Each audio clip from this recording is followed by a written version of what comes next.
I'm recording again. Sorry? I'm recording again.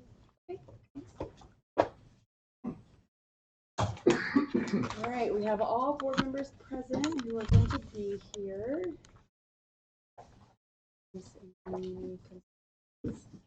So, Wright, you want to call the meeting to order? We can get started? Please do. Okay, all right. Agenda item 1, public comments. Angela is here. Angela, is there anything you would like to address with the board? Yes, I've had several residents reach out to me concerned about the level of arsenic in the water again. And another one reached out and she sent me an email, so I wanted to. She also would like me to inquire about the plat for the location of the new proposed facility on Second Baptist and the HOA's property. The HOA board coordinator has requested a copy, but they hadn't received anything as of the board meeting on Thursday. And she's also interested in the status of the sidewalk repair along the bayou following the desilting project. And then some other residents were confused about, let me find this other one, about participation in the Groundwater Reduction Plan. They've seen the fees that have obviously increased, and that there's some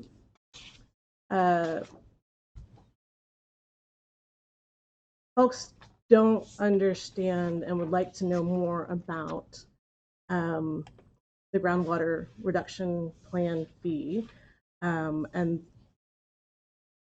because their understanding is that that is what allows us to meet the groundwater reduction subsistence plan guidelines set by the Gulf Coast or the Houston Galveston area organization.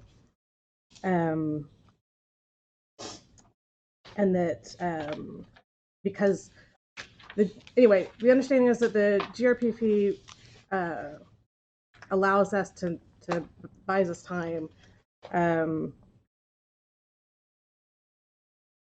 The board has said there's no control over when the water comes out, that a pipeline is coming with the West Harris County Regional Water Authority, but we're not a part of that because of our participation in the Groundwater Reduction Plan fee. And so even though the WHCR, WA is surrounding us, we're not part of it because we participate in this GRP fee. And so they're confused as to how that all works, basically.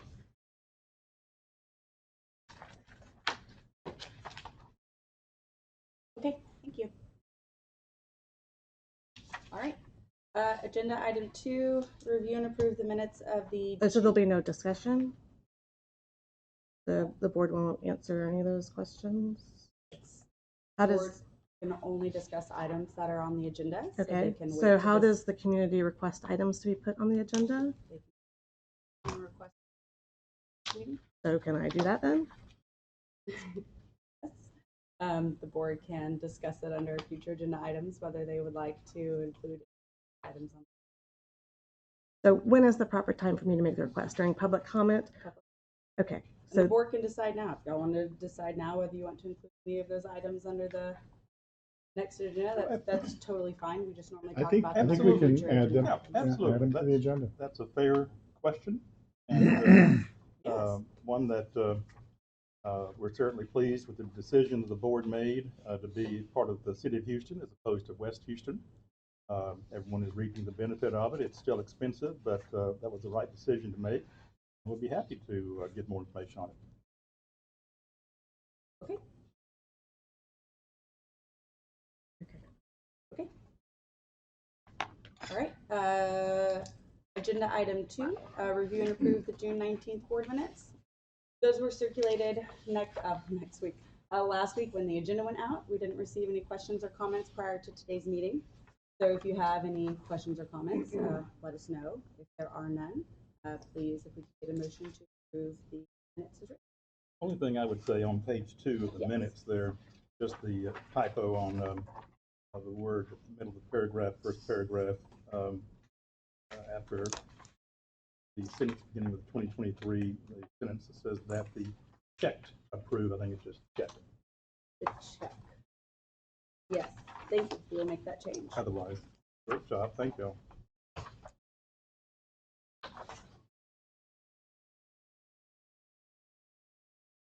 Board members, any other requested changes? Okay, all right, then if we could get a motion to approve the minutes as revised. Motion. You have a second?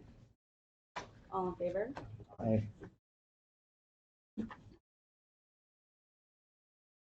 Okay, great. Agenda item 3 is the Bookkeepers Report. Good afternoon, board. Everybody should have a copy of my bookkeepers report. Training has a cover page. Starting on page 3, we're focusing on tax revenues or taxable values this month. You'll see on the furthest left column, you'll have your total certified value for the past 5 years. The exemptions are then subtracted from those, so then you'll have your taxable value, but on the furthest right column, information for you. Next page is page 4, is your monthly financial summary, the operating fund. Following that is page 5.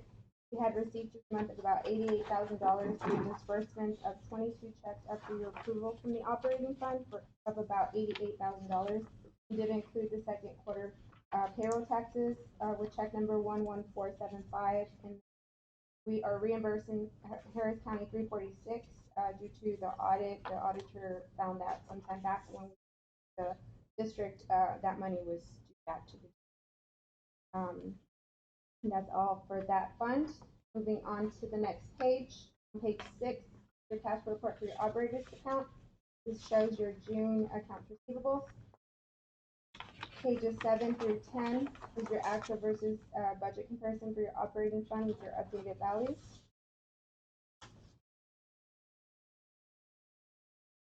Pages 11 and 12 is your updated balance sheet as of June 30th.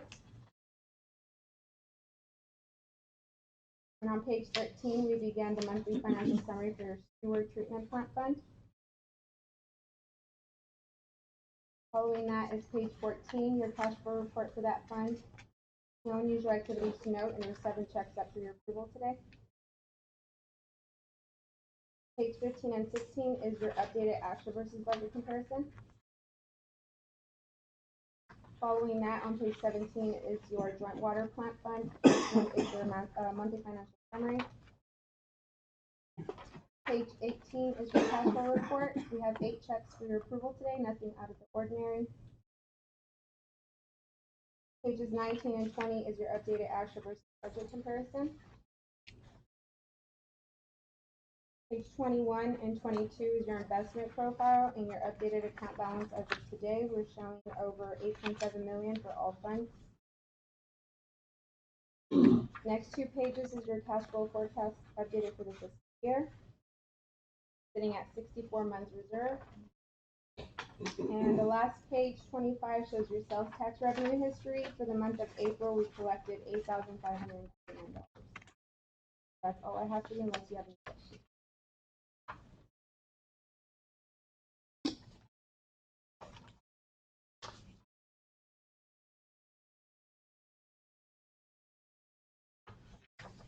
Any questions on the Bookkeepers Report? All right, if we could get a motion to approve the report and authorize the payment of invoices. Motion. A second? All in favor? Aye. Agenda item 4 is the adoption of a resolution authorizing increase in fees of office. I'm not sure if you guys were aware, and we'll talk about this under the attorney's report, but the legislative session concluded at the end of May, and then the governor decided to either veto or approve or not really take any action on a whole bunch of bills, quite a few of which affect the water district industry. One that was passed is like an omnibus water bill, which kind of does a whole bunch of cleanup on some laws that affect the mud districts, including an increase in director per diems. So it is increasing from $150 per day the district, a board member does substantial service, including board meetings, to $221, and that basically ties in with the legislative per diem. So we have drafted the resolution authorizing that increase in fee of office, and we have made it effective June 18th, which is when the governor actually approved that bill. So we're making it retroactive to June 18th, since you guys only meet once a month, but the law actually went into effect June 18th. Retroactive. So the last board meeting, which happened on the 19th, your bookkeeper will readjust the fees, do a supplement, so that way you guys can get that increased. Assuming you all, of course, want to increase your per diems and actually do this. But so congratulations, you all just got it. When was the last one? The last increase? Oh, years ago. I don't know when, but a long time ago. It's At least 10 years. Okay. And this applies to all the boards? Oh, yeah. Boards? Yes. All right. I could get a motion to adopt that resolution to be effective June 18th when the bill went. Motion? Second. Second. All in favor?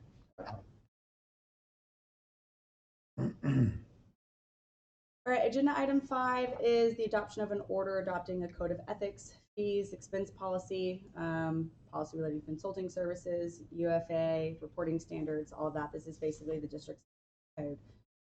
We have made some changes. This has not been updated since 2015. One of those includes a couple changes with the district's conflict of interest policy.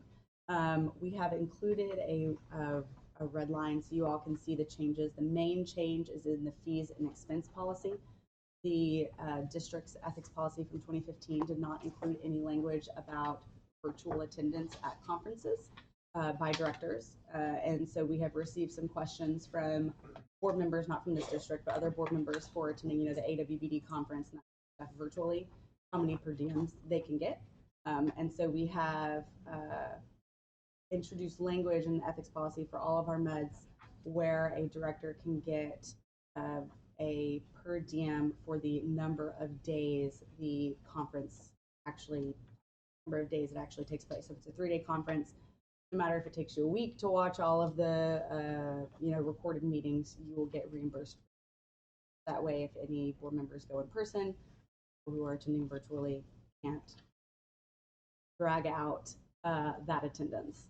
That's the main change. Any questions? Any discussion? Okay. If we could get a motion to adopt that. Motion? Second. All in favor? Aye.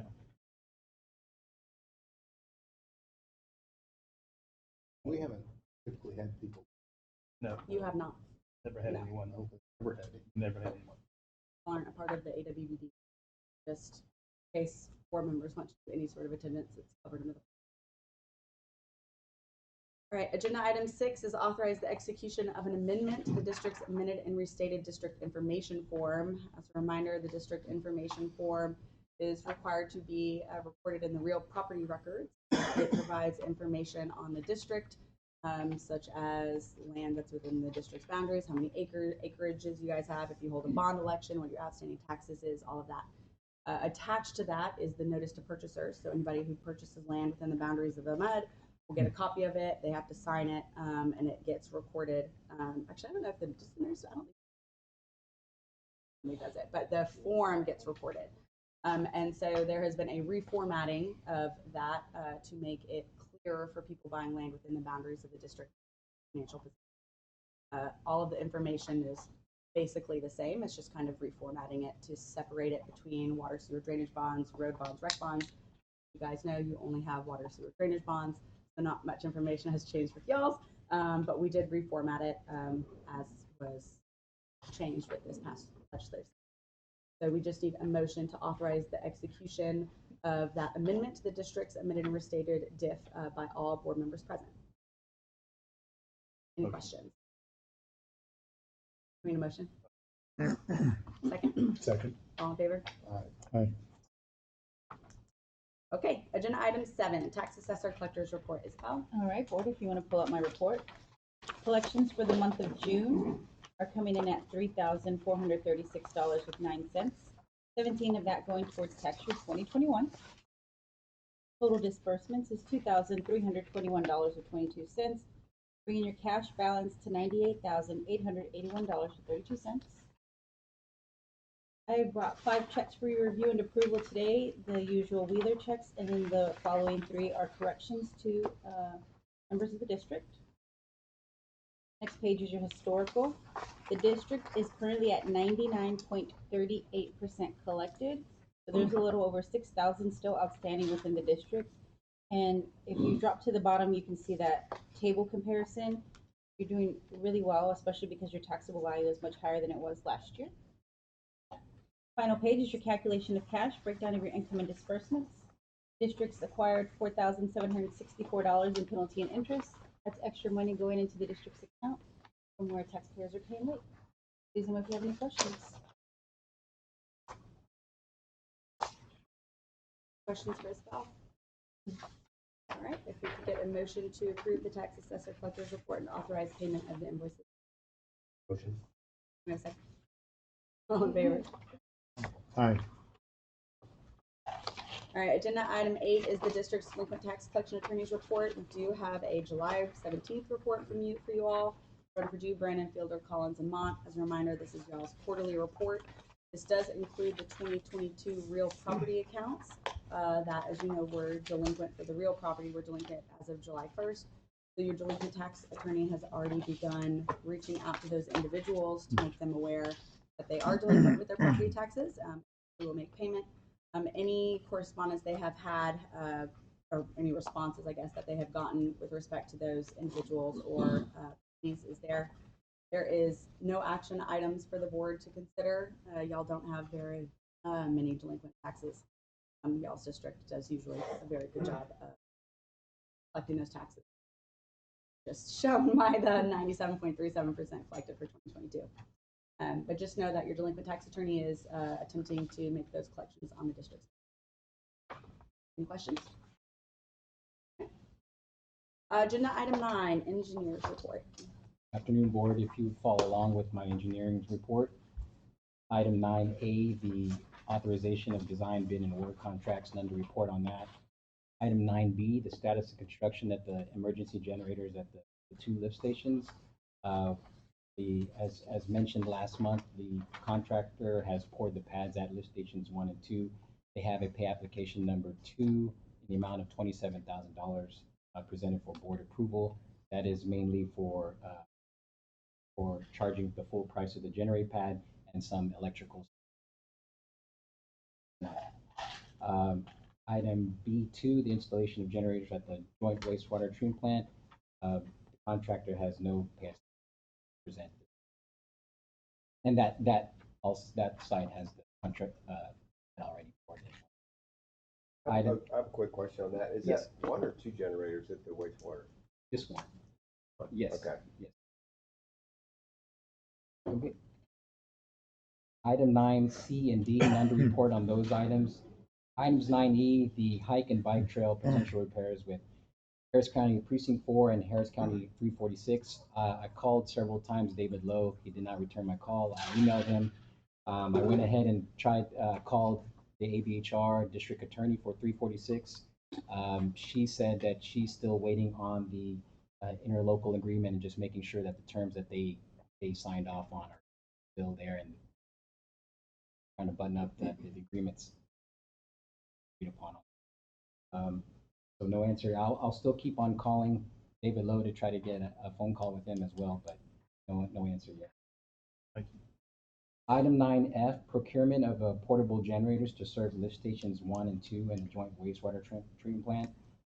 Late last week, Robert and I have discussed the recent generator rental agreement that he received from Worldwide Products.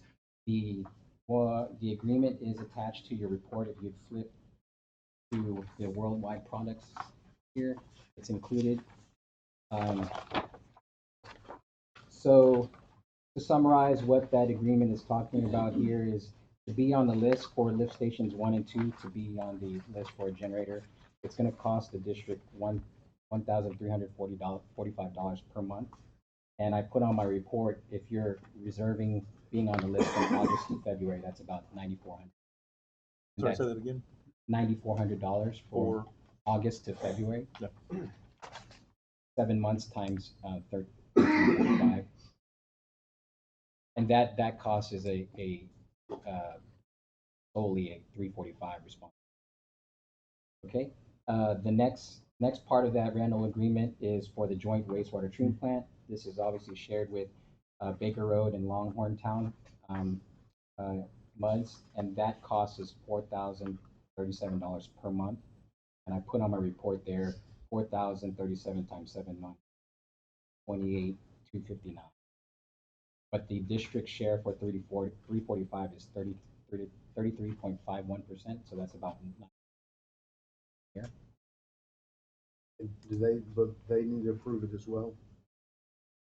I just, but if you're all I think- interested in I moving think we ought forward, to- I would I give think them a heads I up. would, I think we ought to give them a call ahead of time to see, get their participation and agreement on that. What if they say no? Do we have to ask permission, or are we just calling them? No, we're the operator, we can do it, but I think it's just proper, I think, like, just go ahead and just say, hey, you're just thinking, you'll have introductions, if y'all think that's a good item to have, and just, I think they're fairly reasonable. Well, we've already committed, $500,000 worth of generator. Have 300,000 is, they're already aware of that, right? We have talked to them about that, yes. Yeah. But before, I mean, and they were agreeable to that, so I don't. So my only concern that would be if this drags it out, getting into season pretty quick. And my understanding is that these generators are available now, but there's never anybody else. Am I understanding that? Yeah, so that is correct, that they have told us that the required generators we need for the lift stations for plant they have available. So, once we come from our sign saying, hey, we want these, they're set for the district 345 and 345 alone. Mm-hmm. And so they'll keep it on their facility, the grounds, they'll maintain it for us, and so it'll be ready at a moment's notice that we would literally make a phone call saying, hey, we need these things shipped out to our lift stations, our sewer plants to do it. I do want to add on to Jason's that I did receive at the end of last week an additional option included with this, that they do have all the, because these are going to be the generators themselves, the physical units, that they do have options if you want to rent all of the electrical cabling to hook everything up from them. We have the option for that, or you can do it on a monthly basis, so it continues that payment. And so that would actually, instead of being about $5,300 for the generators and cabling would be about 10.6 to 10,600. Now there is an option if you'd like. At the time, if the district needs it, we can go out there and we can rent the cables the day of. Of course, it runs the risk of the same thing where, hopefully they'll have it in an emergency situation, go quick. But for a daily rental for everything we need would be just under $100. So, board decision there if you wish to do that, or you have the option if you just want to purchase the cables and have them. That way, it takes How much are they to buy? The price for purchase, I'm waiting on the information back on that, because I got this on Friday afternoon. So still getting that process, but I'm happy I can reach out to you here later this week. This is a backup for us. Right. So what if the chance of needing the generator and the cable at the same time? So I mean, this would be, you need the cables to hook up the generator. Because they're special. The existing cables we have wouldn't work. You don't have Yeah. Okay.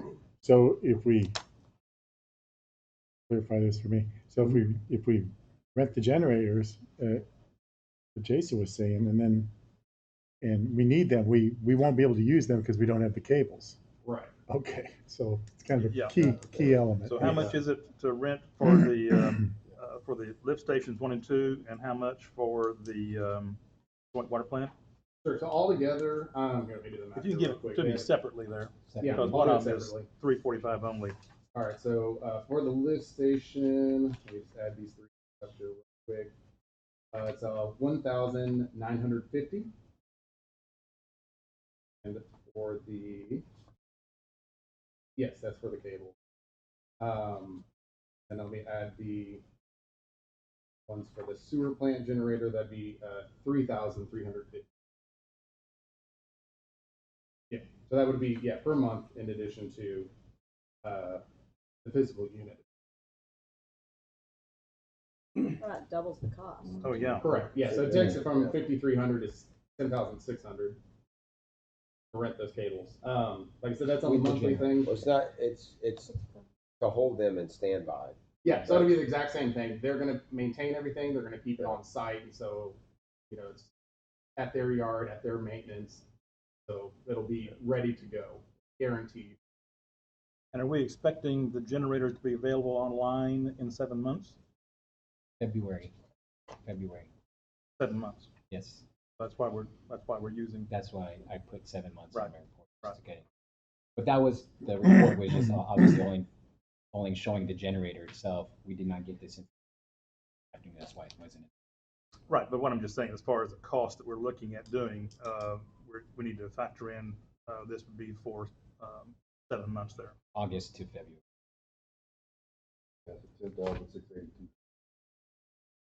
I'd be real curious to know what it costs Yes, to purchase them. Absolutely. Versus, Surely it can't be that. Yeah. I'll get the information because they have, let's say, it's braided cables, female tail, male tail, for both the lift station and the sewer plant, with the appropriate feet and everything like that. So I've requested that. I'm just waiting for that information back.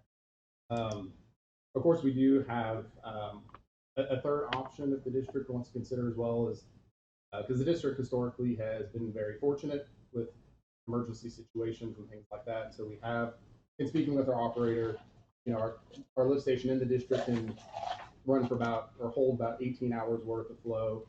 The lift station on site at the sewer plant is about 24 hours, and the plant itself is about 3 days. So there is an option to, if you just wanted to proceed with maybe just the lift station generator, to pump the lift station from one to the next and then into the plant. So if the power's down for a couple days, no big problem. Once the plant comes back on, it'll process through as normal. Of course, if there are an instance where it goes beyond 3 days, we can have a truck come out to haul it, pump it out of the lift stations and haul it. So I have done the math. I spoke with the other rep in regards to that. So it's kind of two parts, getting it pumped out and then disposing it, and of course their time driving to the plant, driving back. So they have a location out in Rosenberg. So to be on the conservative side, we're going to account for about a 3-hour trip to go out there, pump it, bring it back at 3 cents per gallon. So with our average flow rate being about 260,000 gallons per day, these trucks hold about 7,000 gallons per load. That total cost per day would be $23,940. Should we need to pump a full thing's worth? Of course, that doesn't account for what's already in the lines and different things like that. So it will be less, but I'm just giving a conservative number here for absolute worst case scenario cost wise. Seems like it adds a lot of potential points for failure as well. Potentially. I mean, it's of course, all this is given that should something go wrong, I mean, we may be able to make it through everything just fine, and which is what we hope for. So just, I wanted to give all options as far as what we can do. Either way, right? If we have a disaster, the generators for the lift stations can be pulled with a truck. So if Mark can go pick them up and bring them on site, and if we have the cables, connect them up, and we can kind of do that independently, right? The generator for the sewer plant requires a big flatbed or an 18-wheeler yes, sir. of some sort, right? So that requires a little bit more logistics to find, in a disaster, to find a company that would load that and bring that over and be able to get to us in time. Sure. It looks like we do have 2 or 3 days worth of cushion built in just to the system in the sewer plant in Yes, that sir. case.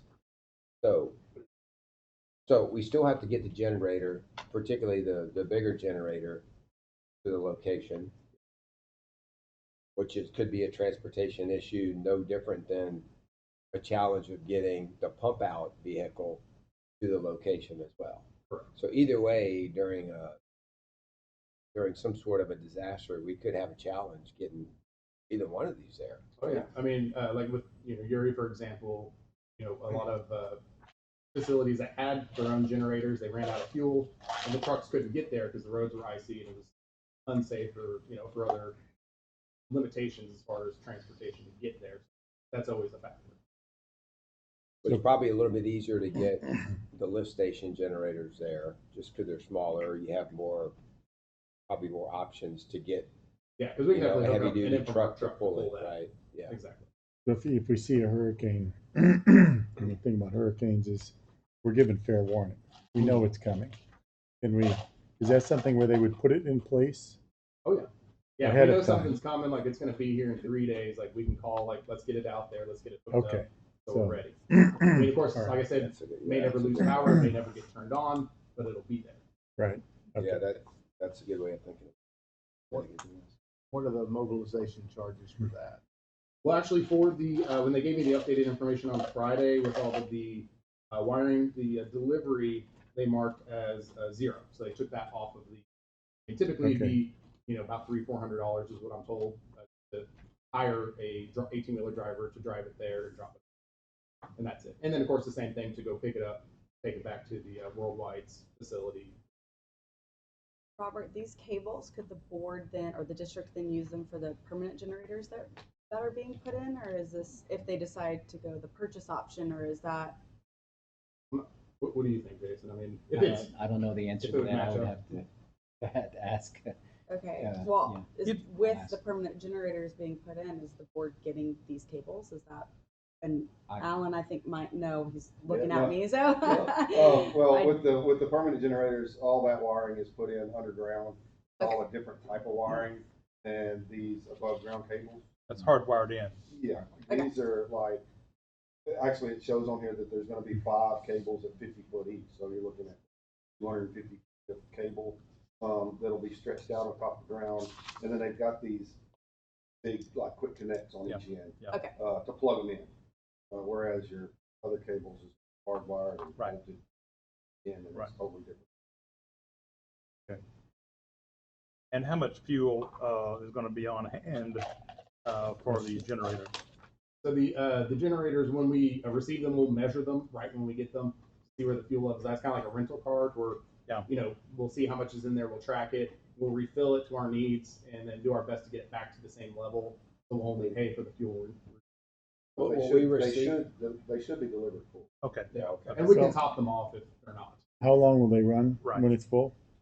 It depends, I think, on the load of the facility, range depending on how much electrical draw is being pulled on it. But, I mean, I would imagine for a few days. Usually you have at least 72. What they try. Are they run constantly, or is it just as needed? You let it fill up and then you pump some off, or Now, the lift stations with that being a portable generator, yes, that can be ran and shut off. Yes. And then the lift station. The sewer plant, on the other hand, you have blowers and lift pumps and things That have that to are run all the constantly, time. yeah, and so that one would more than likely run continuously. okay? And then, of course, the one lift station generator would be moved back and forth between the two to pump them down. Right. As we're getting closer to the 18-hour mark for one. So there's, definitely leeway time, pump one down and then get to the other one. Have it 6 hours essentially over there. More than enough. Okay.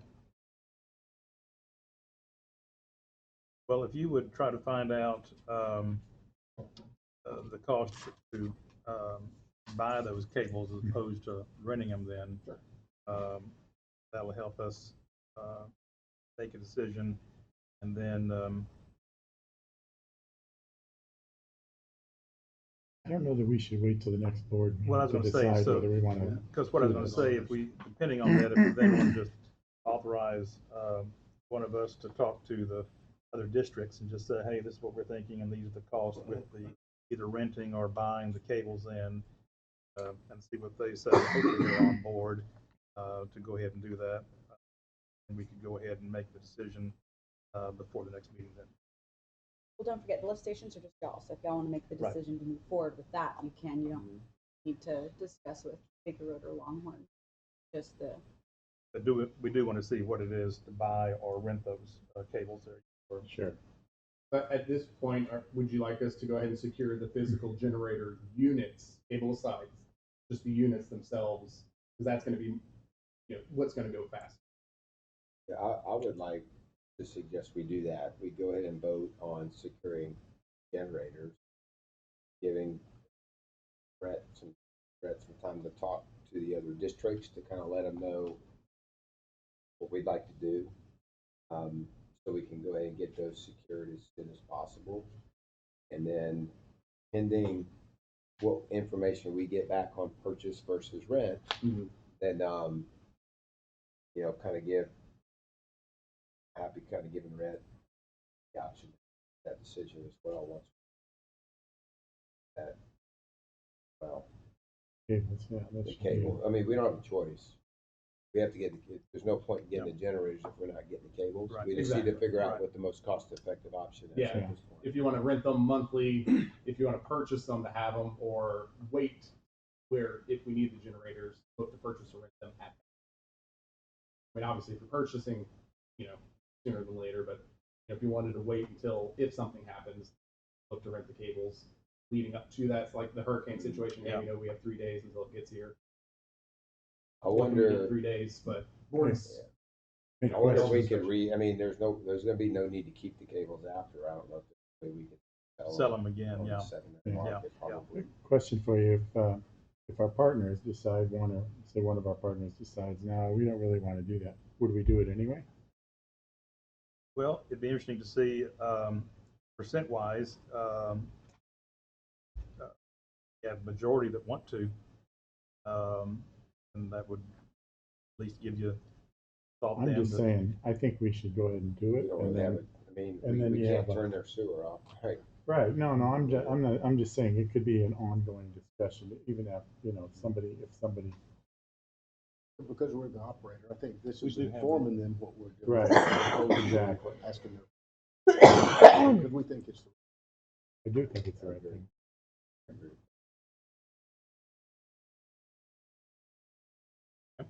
Yeah. So approval for the generator units to go ahead and We get need to that make a processing motion now. on that? We will. There's also a pay application number 2 in the amount of $20,000. The SEW Industries for the generators at the permanent generators, not the rentals. So I think the motion would be, well, hold on. Is there anything else in the engineer's report before? No. Okay. So then it would be a motion to approve that pay application report number 2 in the amount of $27,000. Approve or authorize Infomark to procure those portable generators for the lift stations 1 and 2 in the joint wastewater treatment plant, subject to Rhett as the board president determining whether to purchase the cables or rent them. Discussion with the operator and the engineer, and then authorize them to let Baker Road and Longhorn. Motion. All right, that was a little long-winded. It'll Could you look better in the repeat that? minutes. Second. All in favor? Aye. Okay, thank you. All right, then there was a public comment, Angela, that you brought up about the repair of the sidewalks. After I the think- silting, yeah. Yes, okay, so that is sub-item E under, and I know Jason kind of briefly went over it, but I know the board's aware of this and all the consultants are, but just so the residents know, if you are relaying all this to them, it's not, the district isn't responsible for the sidewalks, it's the precinct. And so we have it on the agenda because the board was interested in contributing if the precinct wanted it or 346 wanted it. But Harris County 346 is doing that agreement with the precinct, and 346 is funding it in the precinct or contributing funding. I'm not 100% sure, but it's not a district project. Right. They just want to know. That's why they have it on the agenda. Is that helpful? All right. Anything else under the engineer's report? Okay. Agenda item 10 is the acquisition of property owned by Second Baptist Church for the second water well. We will discuss an update on that in closed session. There was a question, I think, Angela, from a resident on the location. Plat request was the phrasing used, but yeah, I think they would just want to know the location. Okay, so it is, and Jason will be able to tell you more so than I can, but it is Kingsland Boulevard and the very southeast corner of Second Baptist Church. Fence line.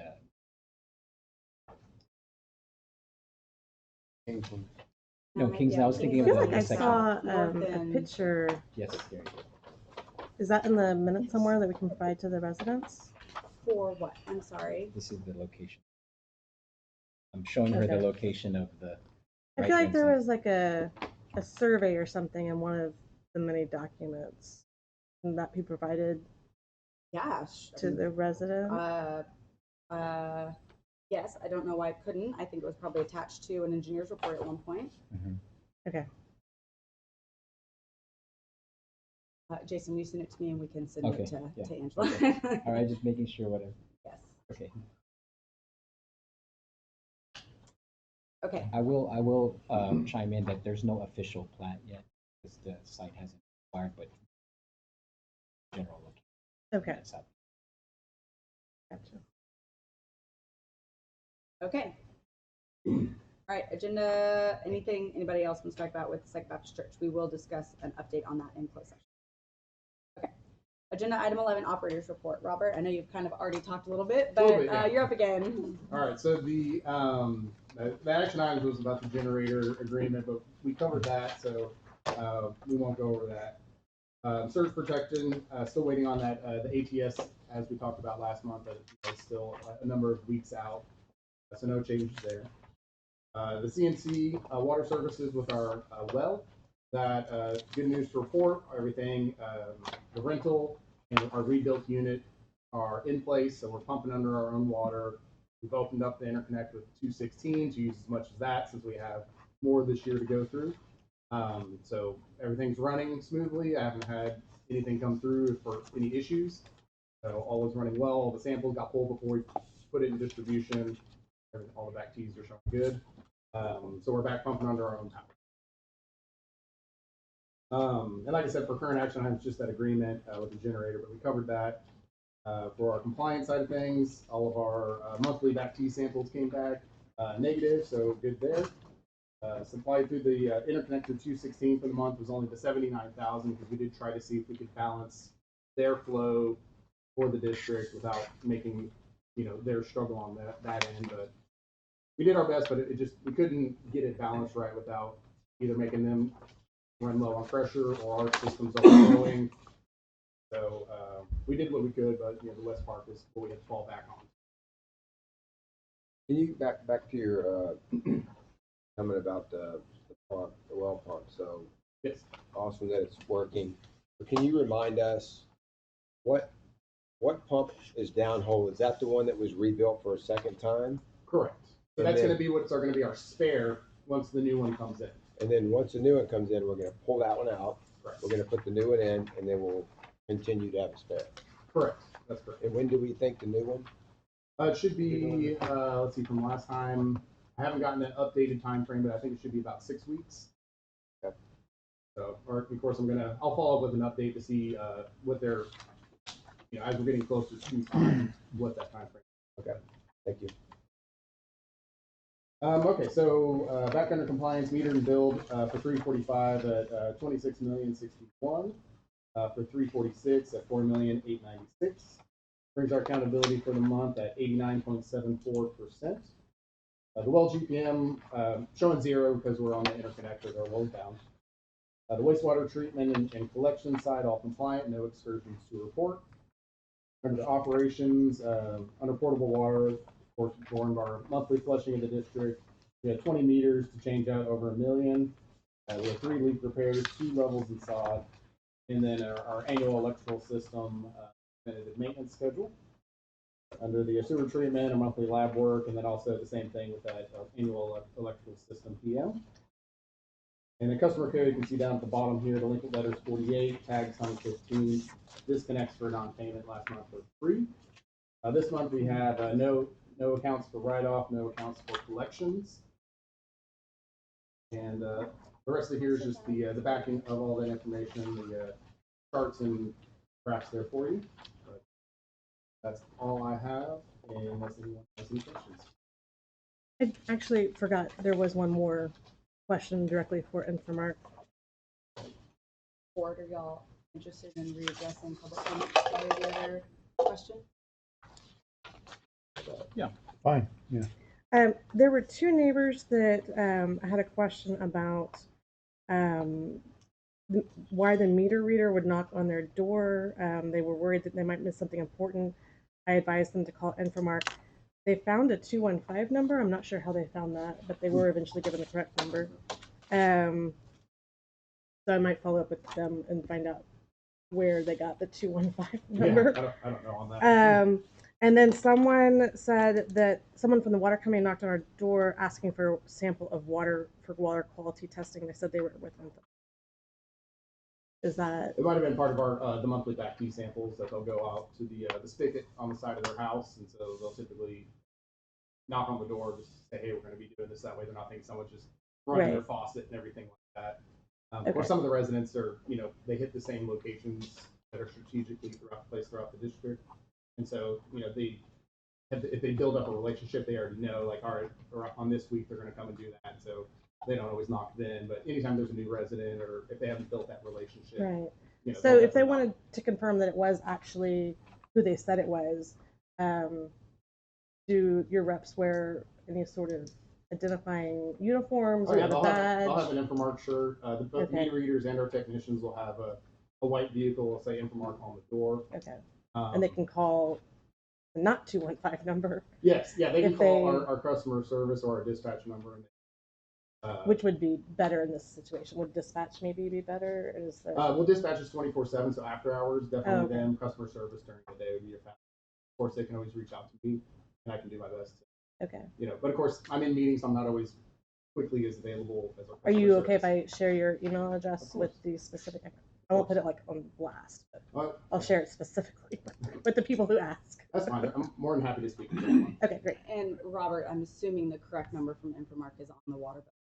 Correct. And if you Google Harris County Med 345, Infomark pops up. Yeah, it'll be on the should be website. It'll have the pretty easy operating to hours of the different customer remember. service and I think the number she dialed, she just Googled Infomark, got to their main page, and right on the front were corporate offices and phone numbers. One was in Pennsylvania, and that's the one she called, and one is in Houston. But that's a corporate office. And then there's a customer care tab that she could have selected, and I forwarded her that. I forwarded her that link, and if she probably called that number, or there's a form there that you could fill out to get response to. So I think she just went to the wrong place. I would say it was call pretty customer clearly service. labeled. Yeah, I'd say call customer service first. If I'm not able to respond immediately, if I'm in a meeting, I won't be able to answer.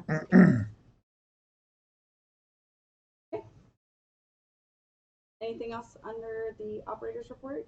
No, that's it. Like I said, the only action item was the generator, but we covered that. All right. Agenda item 12. I have a question. Oh, sorry. Well, we did talk about doing the chemical, the testing, the water sample testing. Did we? So I did follow up to see if the state had done their Q3 testing dates yet. They have not scheduled it yet, but my compliance team, our team in the field, are aware that we want to do the 2 labs on the same day. All right. So that's in process. So just waiting to get whenever the state's going to do it, so we can schedule ours. Okay. Thanks. Do that.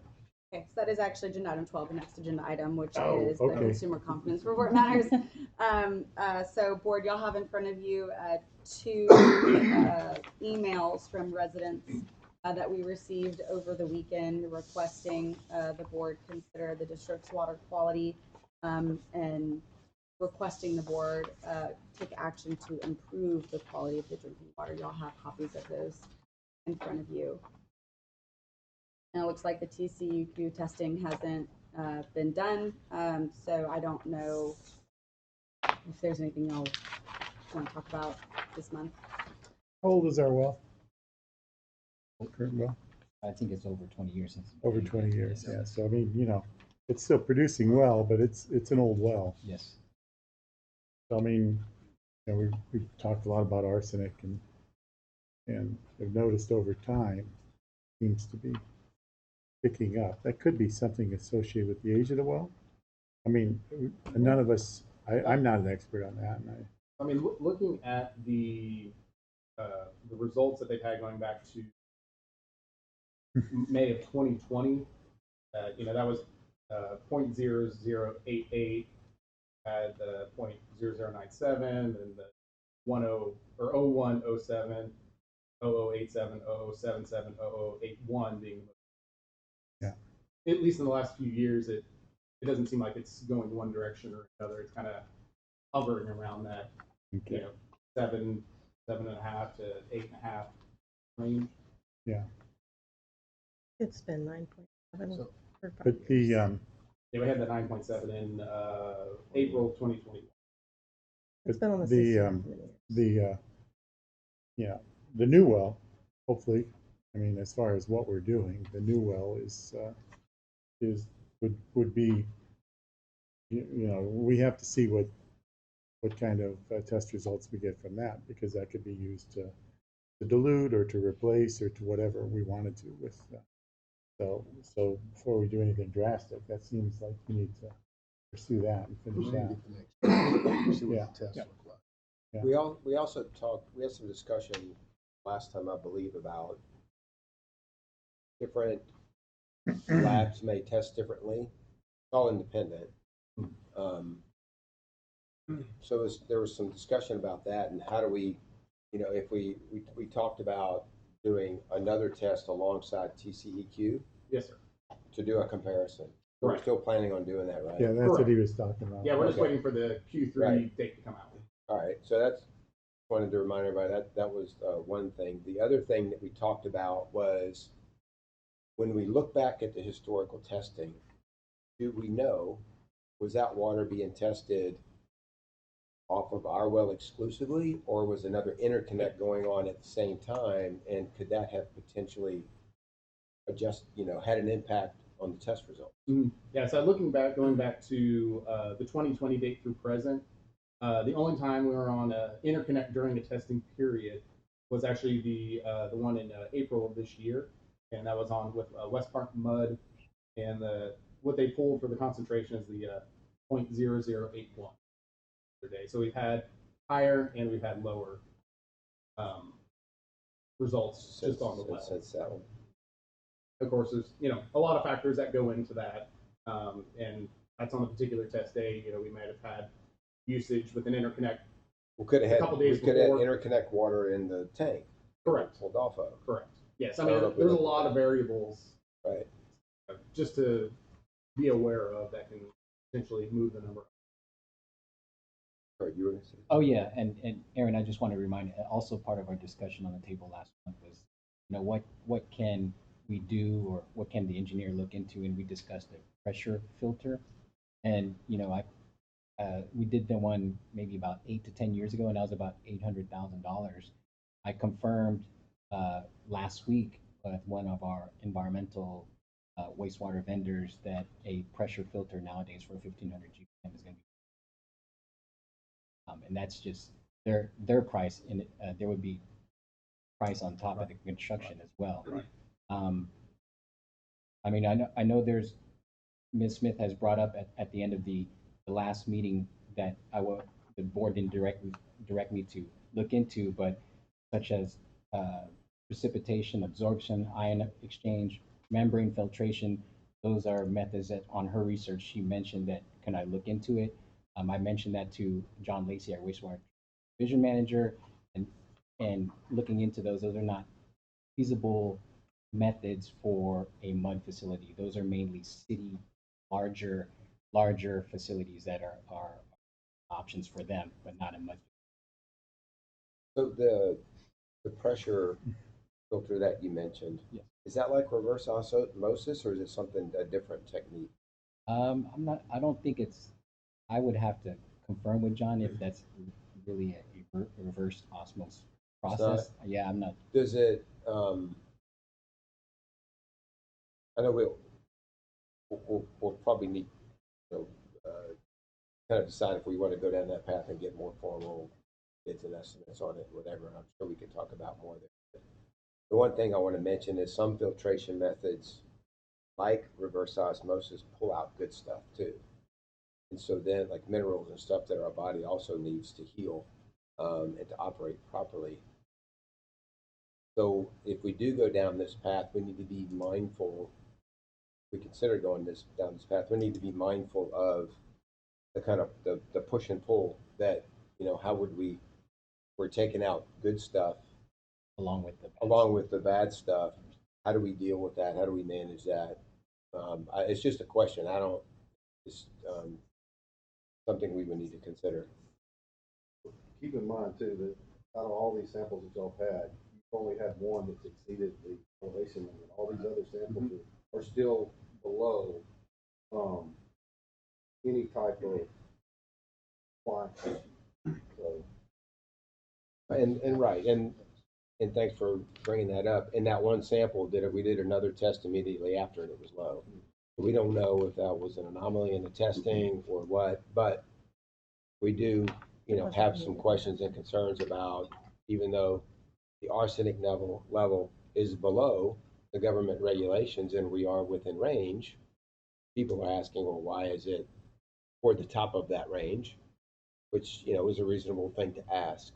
So I guess, do we want to ask the engineer to do more formal research and bringing us, what it costs and what would that look like to the district, so we kind of know what, at least what that option really is. Right now, we're guessing it's going to be well over $1 million, probably closer to, by the time you get it all in place, and that would be completely our expense, because there would be no cost share with that, right?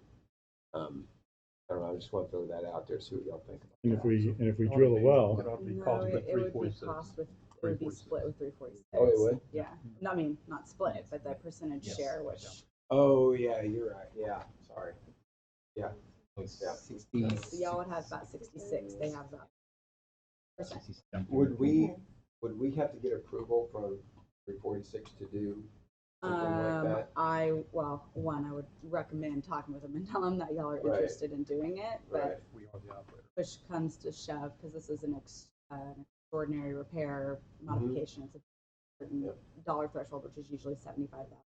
Remember what it specifically is in y'all's contract, because it's so old. But I would recommend it and just say, hey, we're thinking of doing this. They're more of a mud. I don't think they have any actual residents, but Right. And I guess the other thing that, if we're kind of considering options, trying to get more information, if we do drill a new well,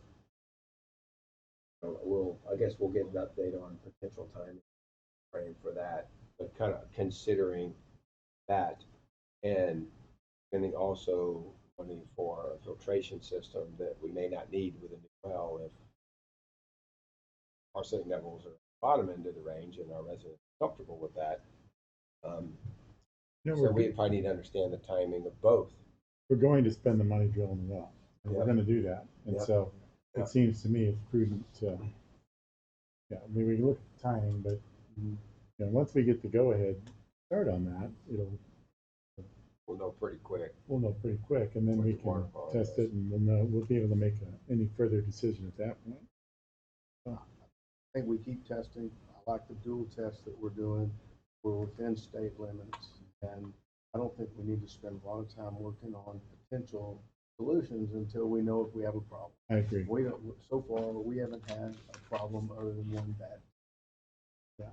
And, arsenic's naturally occurring. That's part of drinking well water, is that, as it filters through the rock, it picks up just a trace amounts of things, including arsenic.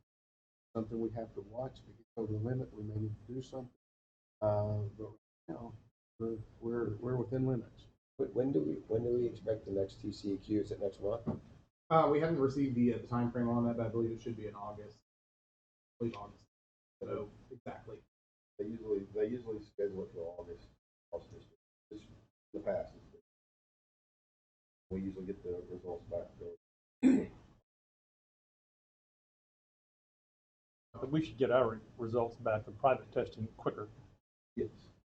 And Just a reminder, when we talked about that, we're gonna have 2 additional Yeah. labs do testing on top of the state. Right.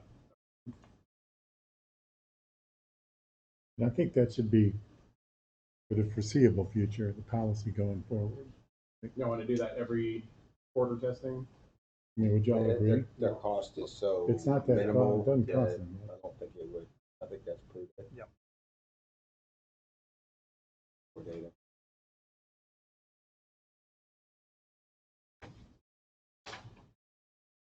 You're looking at each other. Is there pushback on that or?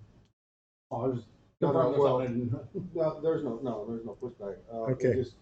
I was gonna ask Robert, no big deal, are y'all wanting to do these quarterly? Because I think the state has went back to semi-annual. or Well, they're annual. doing quarterly now, and I think after this next change it. I think they'll go back to annual one cent. So, I but y'all think, can continue to do. yeah, I think we should do Yeah. for the next, for the season. Listen, there's, Sure. I Yes. think we should know. And y'all want to do 2 every quarter, 2 separate labs? Yes. Yes. Okay.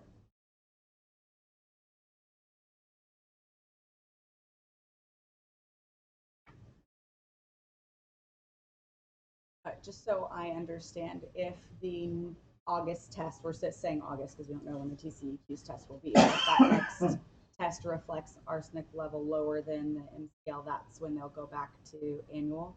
Okay, just want to make sure I understood that. Thank you. What I was told. Okay.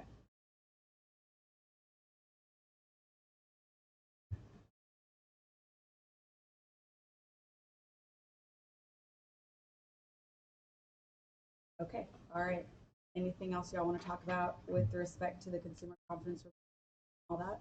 Okay, then we just need a motion to authorize your operator to quarterly test the district's water and send those samples to 2 separate labs in the first, no, until you guys determine otherwise. Right. And the only other thing I would add is align it with TCEQ testing. That would be one of those tests. And then Yeah, so the one that's fill in the upcoming. other quarters, yeah. Right. Okay. And motion. Okay, do we have a second? Second. All in favor? Aye. Okay. All right, agenda item 13 is the Green Trails monthly report. We do have the June report for you guys. There was a drop in reportable incidents, but there was a rise in overall calls for service. The constable thinks that is due to people going on vacation and requesting drive-bys of the complex. We also have the beat activity report for the month of June. You guys know there's no action item for you all to consider. But if y'all have any questions, let us know, and we're happy to. Agenda item 14 is the status of the implementation of the district's mass communication messaging system from Classic Messaging. So Dominic is not here again. He let us know on Friday he was going to be unable to attend. We have stressed to him that y'all really want him to attend to provide you with an update. Y'all have been unhappy with how long it's taken Classic Messaging to implement the mass communication messaging system. He says he's the only one in the office. And so he has to be at their office in case they get anybody to, another MUD or whatever, to actually send out a notification. So he apologized that he was not able to attend and would be happy to meet with me or another board member to talk to him about the status of implementing it. He did provide this opt-in response report that lets you all know 213 residents have opted in by web and 95 have opted in by mail. So you have 308 responses out of a total of 1350 connections, so about 22% response rate. And then he did the percentage database report, and so kind of provide you guys with some information on the status of it, which is I think mainly what you all wanted. So, you know, up to you guys. If y'all want to talk about it more, if you want me to again ask him to come to the next board meeting. I know Aaron has been kind of the Classic Messaging appointed director, so What is our contract escape clause? it should be 30 days. If we decide this isn't working, we need to find somebody else, we could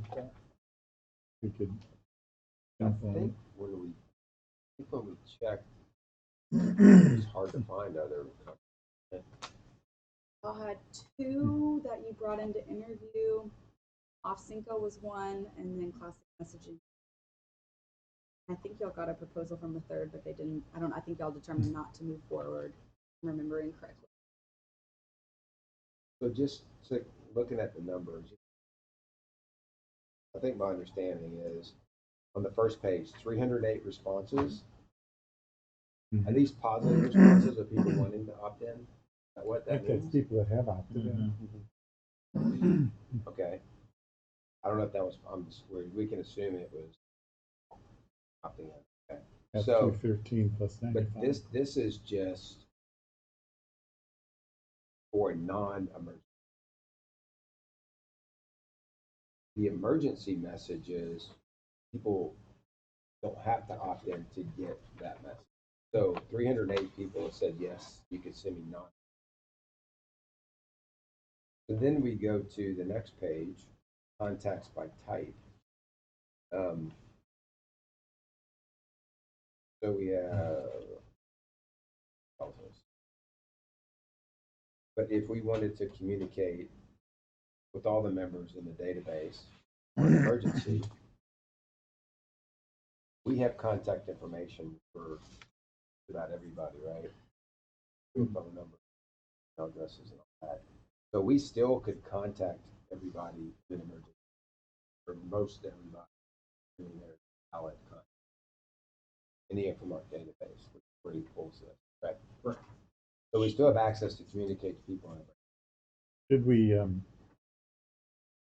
rather than waiting for an emergency, should we send out this is a test of the emergency broadcasting system? Oh no, that one's. Yeah. Should we send out a test message? We talked about that I several mean, times. it's like, who gets it, and who doesn't, won't know that it's there, but at least, Can we send out? I don't know how we can somehow test the system. Can we send an emergency test message out for future people who haven't opted in? That kind of problem. I don't know the answer. I mean, that's kind of a hard thing. What does that tell you? You test it if you can't test it. No, if you can't test it. Even if you do test it. So, how many of those 1350 are out of the neighborhood? That phone number no longer exists. What would we learn from it? These are questions. Yeah, I know. I'm Sorry. just, I know, no. What's the delay getting fully in? Number of people? Well, or is it he would tell you it's implemented right now. He would say it's implemented. We have emergency. All you got to do is call me, and we have template messages. I just need somebody to authorize. And the phone call would go to Infomark first, or that communication would be between y'all two, right? If there's some issue with the water. I think if we remember right, and then Infomark can contact or yourself. And then a board member, I think me and Rhett are on the contact list to approve whatever y'all are recommending. And it could go out really quick. That's theoretically all in place, although we haven't tested it. We haven't actually with data saying. The other, for the opt-in total responses, so 308 out of 1,350 members in the database have opted in for non-emergency messages. So, hey, we're going to be turning off your water for 2 hours. If you wanted to send something like that out, only 300 people would get that message. That's probably non-emergency, right? You can, and is there a limit on how much we can do on non-emergency? Multiple, if we wanted to. I'm not aware of I a don't limit. think there's any sort of limit, just whether you guys want to send a lot of messages. The district gets charged for each text message it sends, or I think some of the things we're seeing that people don't necessarily read that are part of their water bill. Yeah. It might be good to send out in a second way, like GDR. What is GDR? Where's the money go to? That'd be a good non-emergency. People have questions. That's all they're. So, looking at that bottom, the second page, that bottom, or contact by type, It says only 14.76 are by text, by phone, have a cell phone number. 41% are email, 44% are by phone. Do 44% of the people still have phones? I mean, so this is a database that went to Infomark, right? This database came from Infomark? Yeah, so whenever someone creates an account, the phone number and email they give to us for their Right. account is, and then classic messaging, they have some system determine what's a landline, what's. Okay, so we have Are we sure? 1350 members in the database, but how many of those, phone numbers even exist anymore, or email addresses? I mean, it seems like I'm not sure how we address this. But is this phone number, the 44.31, is that landline or cell phone or combo? I'm not sure how you just split it up. I would assume if it's by phone only and not text. I mean, it could be a phone that there might be some crossovers where it's a cell phone that you can't call, but you can also text and then call. I'm not sure how he's. It split could be that up as into simple terms. as home number. Yes. Home number, cell number when you Yes. fill out Yes. the application, and Yes. nobody really checks to see. Yes, they put their cell number for home number. Yeah. And so that's what I would say. And on the 308 response, are we sure that is non-emergency? Or what is the 308 opt-in by, That's my understanding. that it's non-emergency? That's not, you have to opt in to get non-emergency. It's I automatic. think we can legally send messages in an emergency situation without permission. But non-emergency, we have to get permission. Maybe to those 308 folks that are confirmed, we know that they're legitimate. Maybe we send a message to them saying, hey, tell your neighbors, forward this message to your neighbors, make sure people are aware of this. A lot of questions for. Yeah. Yeah. All right. Anyway. Y'all want to, I don't think him coming, I think somebody needs to talk to him. Yeah. I'm not sure him coming to the meeting. Aaron, you want to take that on to see what you could, I can keep trying. not returning your phone call either? He's not very good. Occasionally, I talked to him once a long time ago. That's a bit of an oxymoron. Yes, it is. I mean, I can try again. Yeah, if you would, please. Probably Robert, me, you, and Dominic. I know we've had different messages going back and forth on this topic, but make another request for an in-person meeting with him at some point in time. I'm happy to, do a three-way phone call or on-site meeting somewhere. Okay. I'll definitely do what I can to make it regardless of. Okay, I'll do that.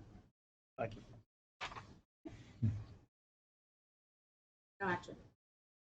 Okay. Agenda item 15 is the status of the installation of the hike and bike underpass on Fry Road by the Willow Fork Drainage District.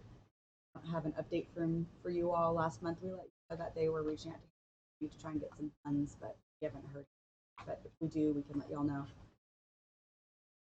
Any questions? Okay. Agenda item 16 is the attorney's report. The only item we have for you all is Schwartz Page's legislative summary in connection with the 88th regular session of the Texas legislature.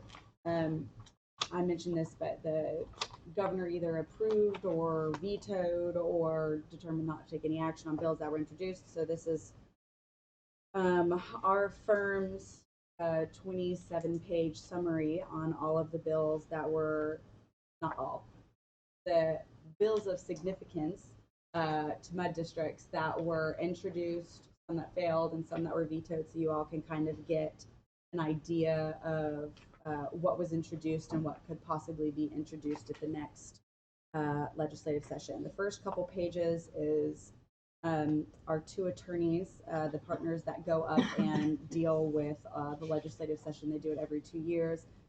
kind of their outlook of what the focus of the legislative session was. The major focus seems to be tax reform, but as you all know, that is still ongoing. Nothing was really passed. There is already a second special session to deal with that. So those couple pages are a little bit stale. Page 6 are all the bills that are specifically geared towards water districts. House Bill 2085 went into effect immediately, so that was June 18th. That was that cleanup bill that I mentioned with respect to director per diem amounts and then the notice to purchasers. So we have already taken action on those two items.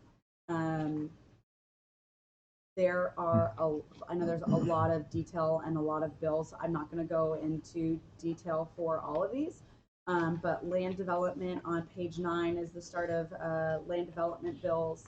There's some information with respect to plats and property development plans and a review of those by a third party if the county or the city is non-responsive to a MUD's request or an engineer's request for that. Senate Bill 2038 was a big deal for a lot of MUDs. Sorry, not a lot of MUDs, but a focus by a lot of landowners. It allows a MUD or a landowner petition to get out of a city's extraterritorial jurisdiction. If they're not the city's not consenting to the MUD or anything like that. It does not apply to land where there is a strategic partnership agreement. So it wouldn't really work with the district because you guys have that strategic partnership agreement with the city of Houston, so you can collect the sales tax revenues. But that was one big of significance. Page 13 starts with state water policy utilities. There was an update about licensing requirements for operators of wastewater systems and public water systems. Not too much to note with respect to these and what applies to you all.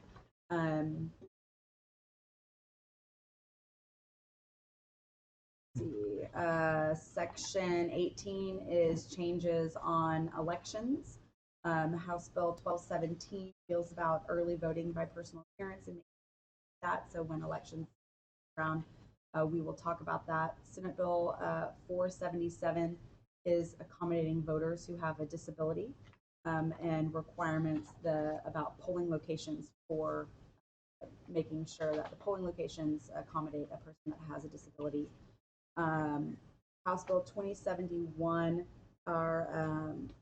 was of note to a lot of MUDs that have public finance corporations where there's either an existing apartment complex or a apartment complex that's currently being built where developers would buy it, and then if they were to do affordable housing that for a certain number of those tenants or those apartments within that apartment project, they could go tax exempt.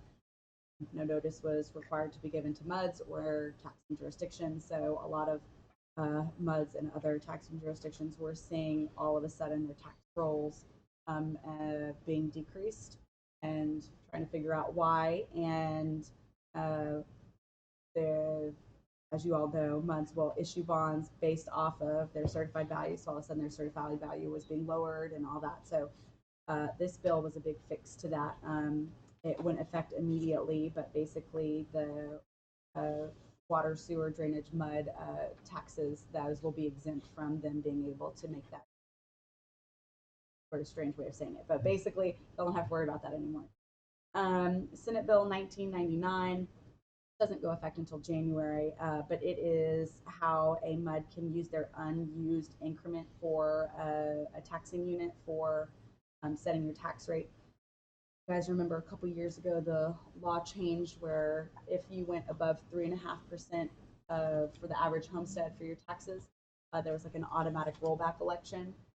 But there was kind of a nuanced way MUDs could use some unused increment where if you didn't go over that 3.5%, then you could kind of use that unused percentage to increase more without having that automatic rollback election. They have changed how that is calculated. We won't talk about that until tax season, but just letting you guys know that is out there. Agenda item page 22, bills dealing with local government. Agenda item Page 23, public contracts and construction. As you guys remember, Texas Ethics Form 1295. MUDs were supposed to enter into those, any contracts you enter into, you have to have a TEC Form 1295, or it wasn't effective. Apparently, some cities and other tax units were using that to their advantage, where they wouldn't get it. If they didn't like the contractor, they're saying, well, we didn't have a 1295 with you, so it's void. It doesn't, you know, we're not going to keep moving forward with this. This kind of has some sort of protection for contractors, but also for MUDs, where if you don't immediately get the 1295, it doesn't make it void. You have to request it, and if they don't give it within a certain number of days, then it will be, but it just kind of gives that a little bit of leniency instead of having that automatic. House Bill 3507.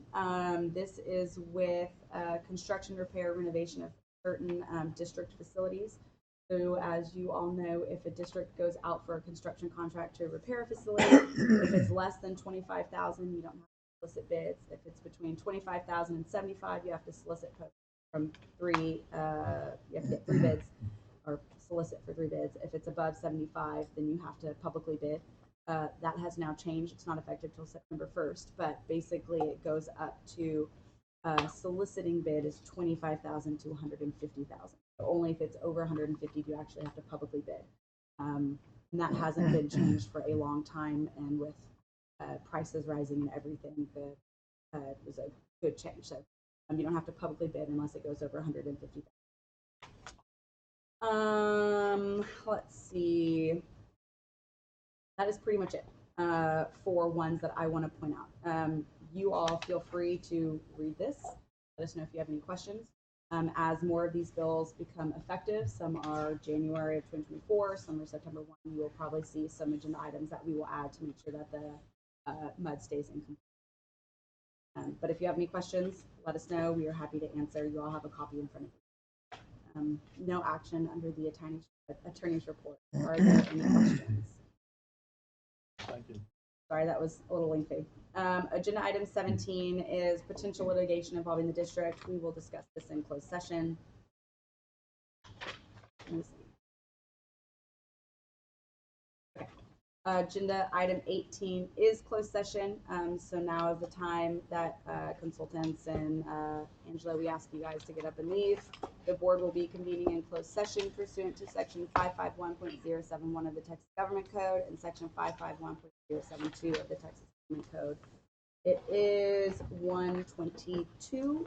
Board, do y'all want just a couple minutes to go to the bathroom or anything? I know, or you ready to go? Okay. Thank you all. Thank you. Next time. Thank you. Good seeing y'all. 1:22.